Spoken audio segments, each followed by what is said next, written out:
So as we were talking like that, Srila Prabhupada looked like a young boy. He was so beautiful and brilliant and very enjoying himself tremendously. And I also was enjoying myself. And I was giggling too. I don't remember what was so funny, but it was very joyful.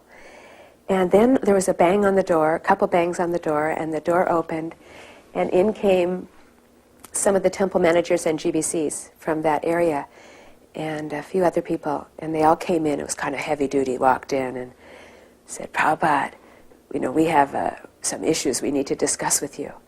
And immediately, Prabhupada's face just fell, and he took away his hands like that, and he kind of got like this in his chair, and then he looked over at me, and he kind of shrugged like this, like kind of sadly, like that was over, our conversation was over.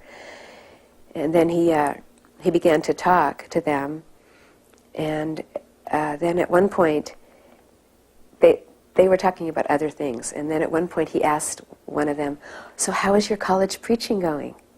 And that devotee said, oh, Prabhupada, we're very much liking the preaching. He goes, I am hearing about it. And he said, I'm hearing very many good things about the preaching. He pointed over to me. And then he said, tell me. And so the devotee started to tell, but he said, and Prabhupada goes, and how are the books going?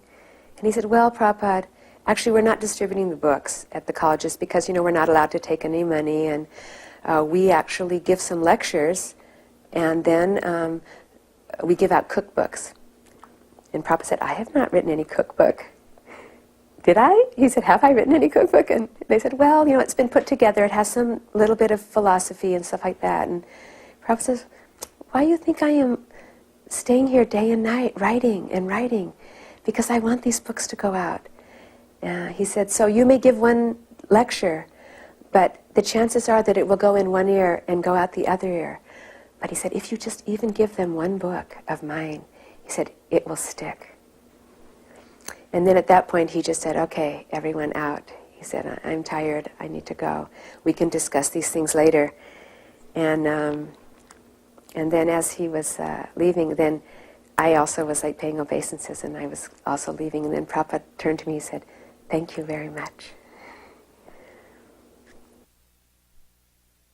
The first time I was in Vrindavan, and Srila Prabhupada was there, and he would take his morning walk every morning, and there was a crew of us. I was just a newcomer. I didn't know anything very much at that time about cleaning his rooms, and it was very fastidious, and the girl that was in charge, she knew every little thing, every tiny thing to do, and there was a short time he took a short walk, so she told me, oh, you can do the upstairs where his little desk is, and sometimes he took prasadam up there.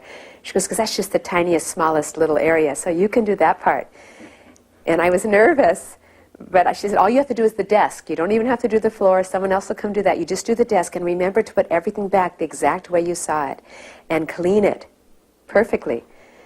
So I got up there, and I started getting a little bit nervous because it was like a math problem or something, and I was so nervous I couldn't quite remember where everything went. I took it up, and then by the time it was time to put it down, I couldn't quite remember where it was supposed to go, but I was doing my best, and I was dusting everything, and I was starting to sweat, getting more and more nervous, and there was quite a lot of things on that desk, and I was doing as good as I could, as well as I could, and then at one moment, she said, oh, time, Prabhupada's coming, everyone down.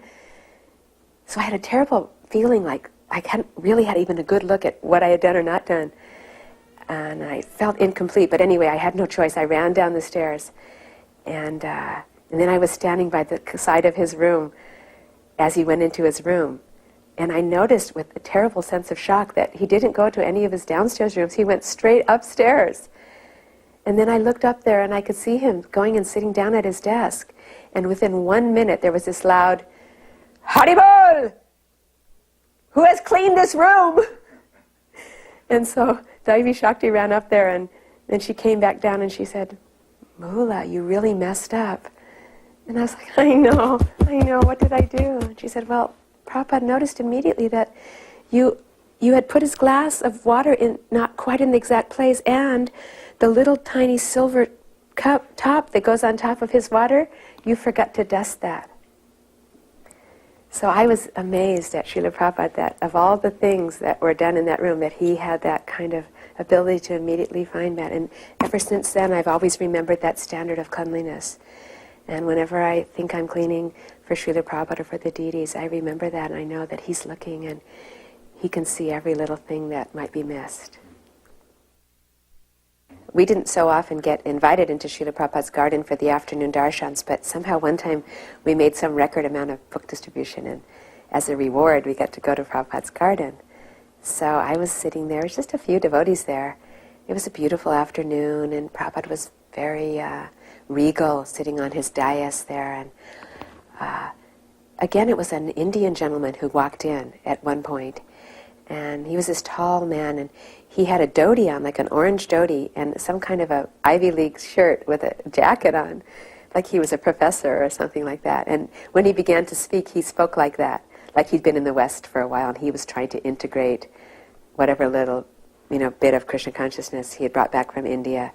But he was respectful to Srila Prabhupada, and Srila Prabhupada was very affectionate to him. And he sat him down right beside him, and he began, in a very masterful way, to discuss with him just very light and sweet things like the weather and, the garden, and just very nice things. And the man was feeling excited. He was kind of talking and saying affectionate things to Srila Prabhupada. And then at one point, Srila Prabhupada said something confronting on one of the things that he had said. He had just said some kind of impersonal thing, and Prabhupada caught him on it. And I can't remember what it was exactly, something about Krishna being a person. And the man, he kind of was balking at that. And then Prabhupada started to get a little heavier about him. He goes, "You don't know that Krishna's a person, the Supreme Personality? This is all Krishna's. None of it is yours." And then the man was kind of like looking around a little for some moral support to us, and we were all just sitting like that. And then Prabhupada just decided to give that man a huge dose of mercy, and he began by getting heavier and heavier with him and just saying, "You are thinking that you are some professor, let alone some sannyasi." He goes, "But you are a fool." He goes, "You are nonsense. You don't know anything. How can you masquerade yourself as a professor, as a teacher?" He goes, you don't even know the simplest things of Bhagavad Gita." And the man goes, "I've read Bhagavad Gita." And Prabhupada said, "No, you haven't." He goes, "I know for sure that you haven't." He goes, "You don't know the simplest things." He goes, You're a fool, and you are a rascal." And the man goes, he was like extremely shocked. And he kept kind of looking over it. And for some reason he looked at me, I guess just because I was a girl or something, and he was like, and I just kind of like I just kept looking at Prabhupada. And so he kept looking back at Prabhupada, and he had nowhere to go. And so at a certain point, Prabhupada just kind of leaned over and he says, "You are a nonsense, and a fool, super fool, and you are a demon. You're a demon." And at that point, the man, something kind of happened where he just broke. And he just went, "Yes, I am demon. I am. Oh, I am a nonsense. I'm a rascal. I'm a demon."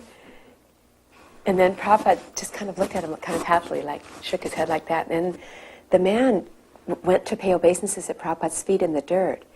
And he paid obeisances, and he started to kind of cry. And he said, "I am demon. I am nonsense.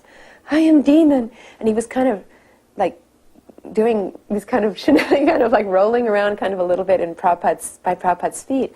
And then Prabhupada, just like the most magnificent swan or king, he just gently pulled his feet away, stood up, and just walked out of there. Walked out with his head held high, just very regally, and just walked out. And a few of the sannyasis and people left with him. And there was just a couple of us left in there.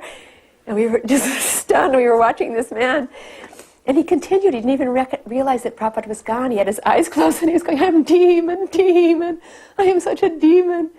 And then after a little while, he kind of realized that, where he was, and he kind of shook himself off from the dirt. He kind of sat up, and he looked around, and he kind of looked at us, and he had this blissful smile on his face. He was kind of smiling like at each of us with this very kind of innocent, beautiful face, and he said, "Jai, Jai, Hare Krishna."